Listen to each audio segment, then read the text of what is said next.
This is Carl at National RV Detroit. I'm going to walk you through this 2025 Flagstaff Classic Super Lite travel trailer. The model number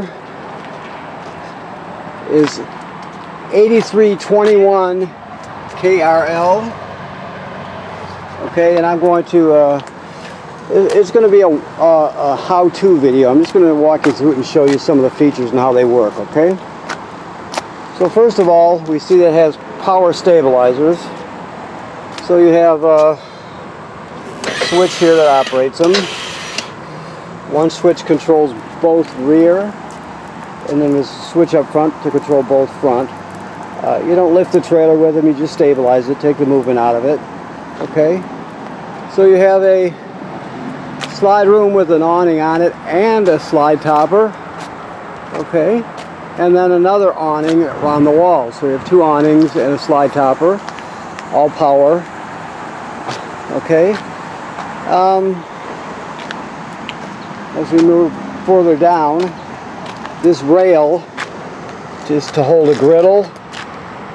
You also have a TV mount, TV signal out, and 120 volt AC. Down here, we have an LP connect. A quick connect for the LP system to connect a griddle. So you'll get the griddle, you'll have a rubber line with quick connect fittings on it, and you just plug it in, and that's how you get your LP to the griddle. Okay. As we move a little further, this is just a pre-wire for a portable solar panel battery charger that you could order if you were interested. It's just a pre-wire. Of course, you have your switch for your front stabilizers, and then your docking lights here, which are right here, of course. As we come around, you have two 30-pound, I believe, LP tanks. Yes, two 30-pound LP tanks with an automatic changeover regulator. You have a power tongue jack. Now this power tongue jack can be cranked manually if you have an issue with it. You can pull this plug out of the top here, and you can use a socket or a crank, whatever you have, and you can hitch and unhitch the trailer, even if you have an issue with the operation of it. Okay. Deep cycle marine battery. This is the kill switch right here. If you want to shut the battery off, that's where you do it. Okay, so I'll keep moving.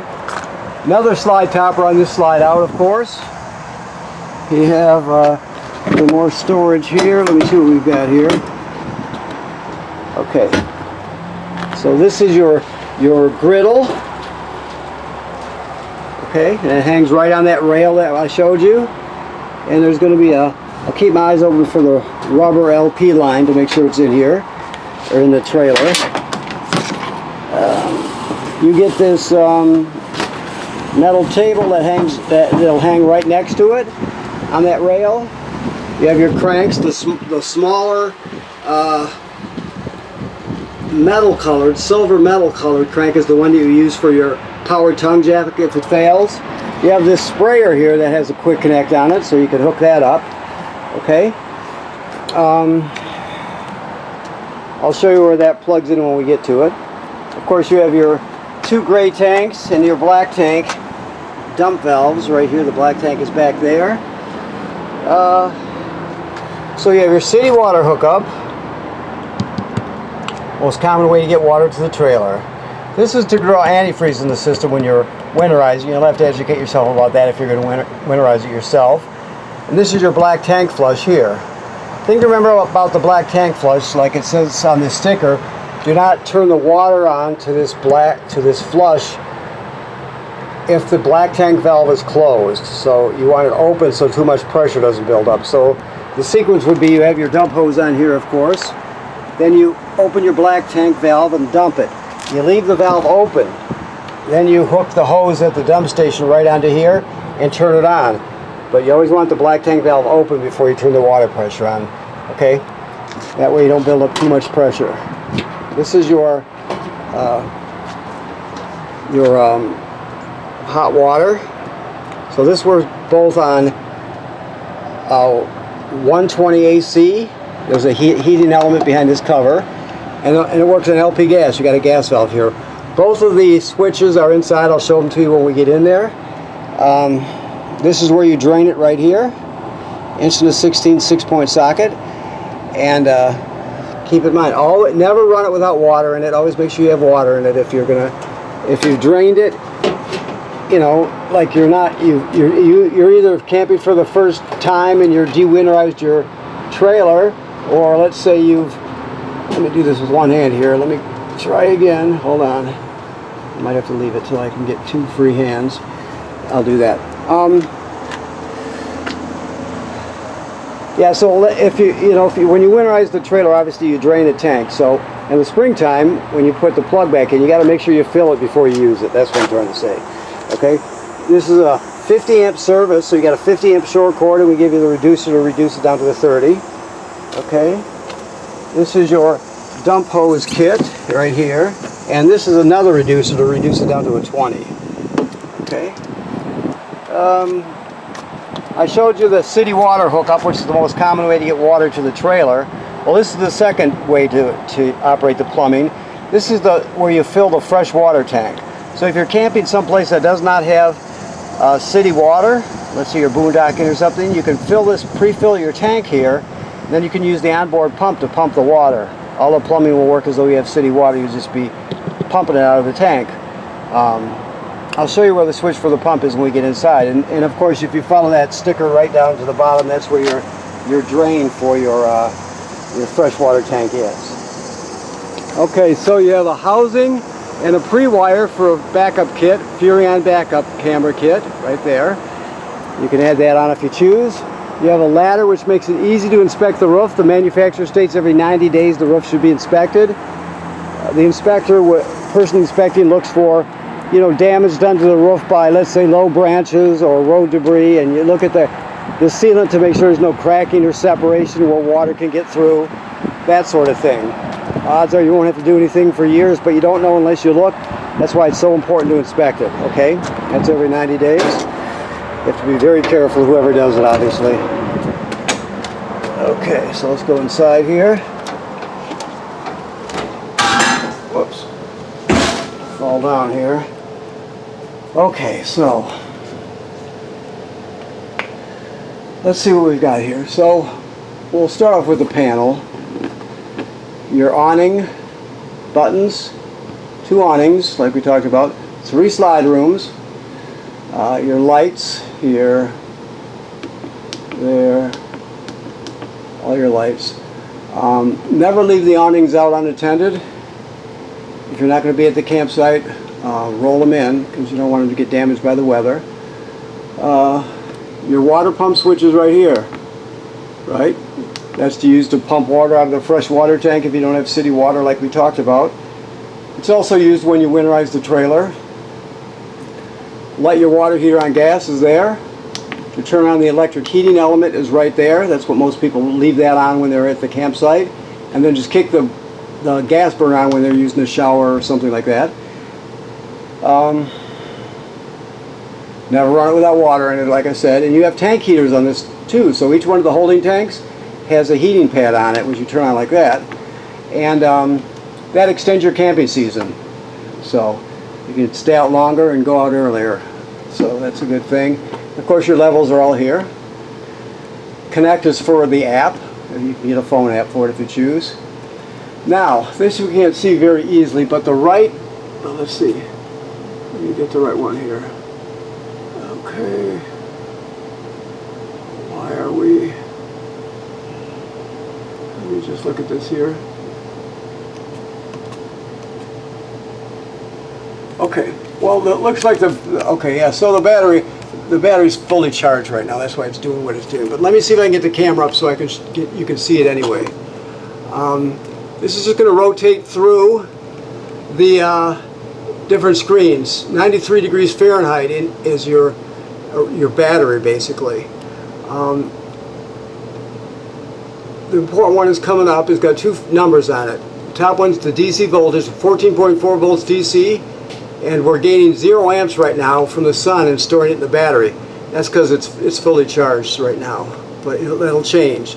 See, 0.0 amps, that's the amp gain that's stored in your battery. So we'll talk to you more about that when you pick up if you need to learn more about that. You can also read your manual, but that's the main screen, the most important screen. 14.4 volts DC in the system, and right now we're not gaining anything because the battery is topped off, okay? This is your thermostat, which works like any other thermostat, obviously. You just go through the modes and pick the mode you want and select it, and you're all set. Okay, so this is your power converter here. This converts AC to DC power. In there you have regular circuit breakers like you'd see at home. They're on the left, and they're all labeled 120 AC. Then on the right, the power is converted to 12 volt DC. So you see 12 volt DC fuses there, and they're labeled also. So it converts AC to DC power. It's also a battery tender. As long as you're plugged into shore power, it's going to sense how much energy your battery on the front needs, and it'll on the tongue, and it'll keep it charged. Of course, when you're pulling down the road, your tow vehicle keeps it charged, and the solar panel charges it as it can, depending on the conditions outside. Okay? Alrighty. I won't go through the storage, obviously. I'm just going to go through the things that aren't obvious. So you have a 12 volt DC refrigerator, runs on 12 volt DC. Always latch that when you're traveling, of course.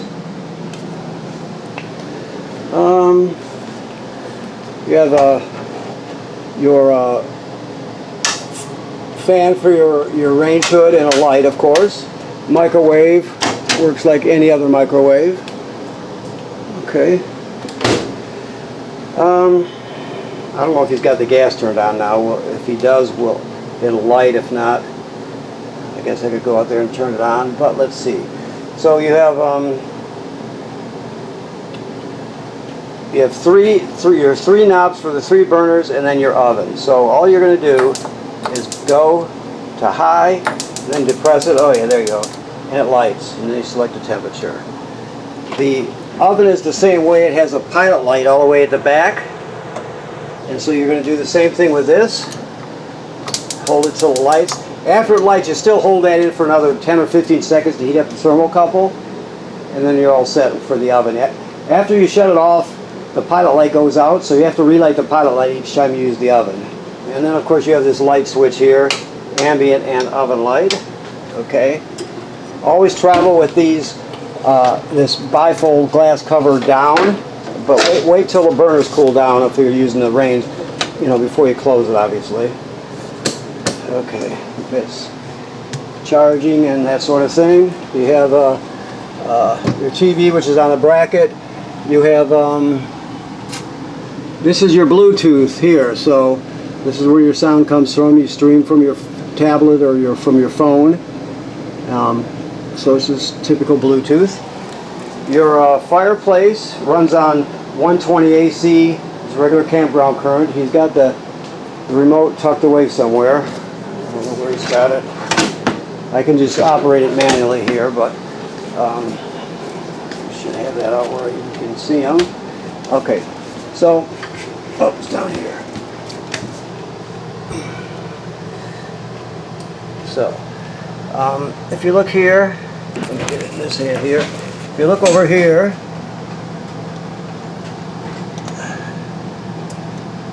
oops, I pushed with my hand there. You can set the thermostat, you can change the color, that sort of thing, okay? And it really kicks out the heat when you need to. So on those days where you don't, it's not quite cold enough to use the furnace, you can just turn this on and use campground power, okay? Your couch is a fold-out bed, so you pull the back cushions off, and then you grab it down here, fold it out. It's a 3-panel hide-a-bed. Of course, you have theater seats here. Okay. Your dining. This is your carbon monoxide and LP gas detector. It should always be glowing green like it is. If not, get it serviced. It's very important. You can also push the test button on it and listen to it. If it's not working, ever, get it repaired or replaced, generally speaking, replaced immediately. It's not expensive, but it's very important, obviously. Okay, so we come to the bathroom. The most important thing I'm going to tell you right now is, you see these doors are open and they're latched here. Always, whenever you're in transit traveling, you want that latched in the open position. Otherwise the doors will slide around and they can break. If you keep them latched, they will never break. So keep that in mind, okay? Here is a device that's used, it's a eco device sort of, a water saving device. It's called a shower miser, you can see. So you can see it's in this position here, which is regular shower. If you turn it down to here, generally speaking, when you're heating up hot water, when you're going to use the shower, the cold water while it's heating up just goes down the drain. So you're wasting perfectly good fresh water, and you're wasting space in your gray tank, storage space. So when you put it in this position, it circulates it around in a circle. It'll go through the, the water pump, the water heater back up to this point, and it'll go around and around and around while it heats up. When it gets hot, this plastic piece here will change color dramatically. It'll get a beigeish color. But you'll see a dramatic change in the color. That way you know that the water's hot. And when that happens, you just put it up like this, and it's a regular shower. So you can heat up the water without wasting any water or storage space, okay? Now this GFCI here, there's a few of them in here, and there's also regular duplex receptacles too. All the duplex receptacles, even the regular ones, are wired through a GFCI. So everything is protected by a GFCI. So if you're using the one outside and there's no power to it, always think GFCI first and try and reset it, okay? You have this is for your ceiling fan here, okay? It's got a power lid and everything on it. The toilet works like RV toilets do. It's got a flush pedal here, sits right over a black tank. To use it, you have to, after you get to the campground, your black tank, of course, has been dumped at the last campground. It's empty, so you hook up your power and your water. You come in here, you put a dose of chemical in the bowl, push the pedal down and hold it, so you put at least a gallon of water in the tank along with the chemical. More is better when it comes to the water. Don't use less than a gallon, but you can use more, and most people use more, so keep that in mind. But anytime you're starting off with an empty black tank, you have to use chemical and water, okay? Alrighty. Here up in the bedroom here. These are sensors. You'll see a couple of them around here. That's for the heating and cooling. Another air conditioner. That's why you have a 50 amp system. You got two ACs. This is important here, as we talked about the solar power and all that. This is your power inverter here, okay? So basically I'll shut it off. You hold the button to shut it off, okay? Now there's no reason to be inverting power when you don't need it, for example. So you don't need to leave it running all the time. So to turn it on, I'm going to hold it for a few seconds. Here we go. Basically what inversion is, it's the opposite of conversion. I told you I showed you the power converter, which converts AC to DC. Inversion goes from DC to AC. So it takes the power from the battery or batteries. There's enough room for two batteries in your front box. It comes with one, but you can add a second one. Make sure that if you do, you wire it so it still puts out 12 volts. It just doubles the storage capacity. There's probably a sticker on the inside of the battery box cover. Anyway, so what inversion is, you take a 12 volt DC and you invert it to 120 AC. Okay, like everything that can run on 12 volts in DC in a trailer does. The things that can't are like the receptacles, obviously, the ACs, the microwave. Those things have to be AC power. The air conditioners, I mean by ACs. Those have to be AC power. Everything else runs on 12 volt DC. So if you have an appliance like a blender or a toothbrush or a coffee pot or whatever, and you're out in the boondocks somewhere and you're running off your solar panel and you don't have any AC power, but you need to use that small appliance, you can kick on the inverter, and then you can go to a receptacle that's inverted, which will generally be the one. I don't know if all of them in this trailer are or not. I didn't prep it, but you'll generally come up just to a receptacle, and you can plug into it, and you could run a small appliance for a period of time. Okay, just a small appliance. So that's what the inverter's for. But like I said, I'm going to shut it back down. You hold the button for a few seconds. There's no reason to be inverting power unless you need to. So there it goes. Okay. One of the reasons you would want a second battery down the road is because you can store more solar power, and you can therefore you can invert more power or run the lights longer, things like that. Okay. All right. Converter. Anyway, you have some storage under there. You got some drawers, a wardrobe. So that's all pretty much self-explanatory. You have you know, like let me see if these are singles or duals. Yeah, just single shades. Now this is something you might be interested in. It's another pre-wire. It says 5G on it, cellular, but just forget about that and think about public Wi-Fi when you're camping. You can scan that code, and it's a pre-wire. There's another port on the roof where an antenna would go.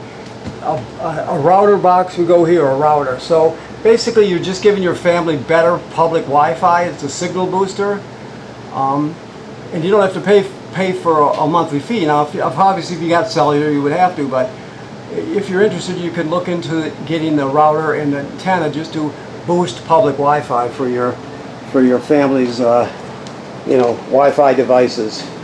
Okay, that's just another pre-wire.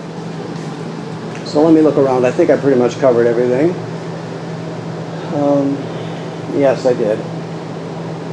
So I want to thank you for purchasing your trailer here at National RV Detroit. Please remember what I said about inspecting the roof every 90 days. That's important. If you don't do it yourself, if you're not comfortable, you can pay somebody to do it, but it's a good thing to do because all trailer damage starts up at the roof in a sense, you know. It's the most common way. So odds are you won't, like I said, odds are you won't have to do anything for years, but you don't know for a fact unless you look. So that's very important, okay? And right now it's ready to be camped in when it comes to the plumbing. The antifreeze is purged from the system. The water heater is, the water system is filled. The water heater is in camping mode. There's valves on the back that bypass, right? The bypass valves are in camping mode, so you're all set till you winterize, okay? Thank you very much.